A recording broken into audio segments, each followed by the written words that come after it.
வாழ்க வையகம், வாழ்க வையகம், வாழ்க வளமுடன். குரு வாழ்க, குருவே துணை. அருட்பெரும் ஜோதி, அருட்பெரும் ஜோதி, தனிப்பெருங் கருணை அருட்பெரும் ஜோதி. எல்லா உயிர்களும் இன்புற்று வாழ்க, வள்ளல் மலரடி வாழ்க வாழ்க, வாழ்க வளமுடன். ஆன்மநேய அன்பர்கள் அனைவருக்கும் என் அன்பான வணக்கத்தை தெரிவித்துக் கொள்கிறேன். இன்று நாம் இன்பத்துப்பாலில் தகையணங்குறுத்தல் என்ற அதிகாரத்தில் உள்ள 2வது குறளுக்கு சன்மார்க்க விளக்கம் காண இருக்கின்றோம். வாருங்கள் அன்பர்களே. அதிகாரம் தகையணங்குறுத்தல். குறள் 1082. நோக்கினால் நோக்கெதிர் நோக்குதல் தாக்கணங்கு தானை கொண்டன்ன துடைத்து. நோக்கினால் நோக்கெதிர் நோக்குதல் தாக்கணங்கு தானை கொண்டன்ன துடைத்து. முதலில் உலகியல் விளக்கம் காண்போம்.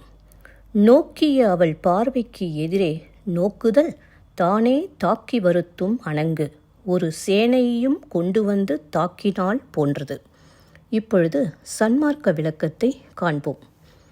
இரு கண்களையும் புருவ மையத்தை நோக்கி எதிர்நோக்கி பார்த்தோமானால் நம் ஐம்புலன்களான மெய், வாய், கண், மூக்கு, செவி இவைகளை அடக்கி ஆள முடியும்.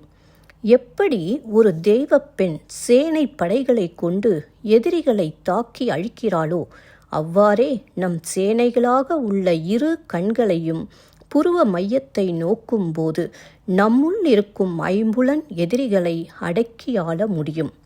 மீண்டும் ஒரு முறை கூறுகிறேன்.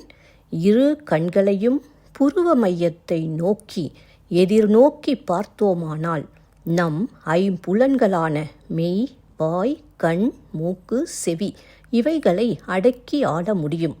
எப்படி ஒரு தெய்வப் பெண் சேனை படைகளை கொண்டு எதிரிகளை தாக்கி அழிக்கிறாளோ அவ்வாறே நம் சேனைகளாக உள்ள இரு கண்களையும் புருவ மையத்தை நோக்கும்போது நம்முள் இருக்கும் ஐம்புலன் எதிரிகளை அடக்கி ஆள முடியும்.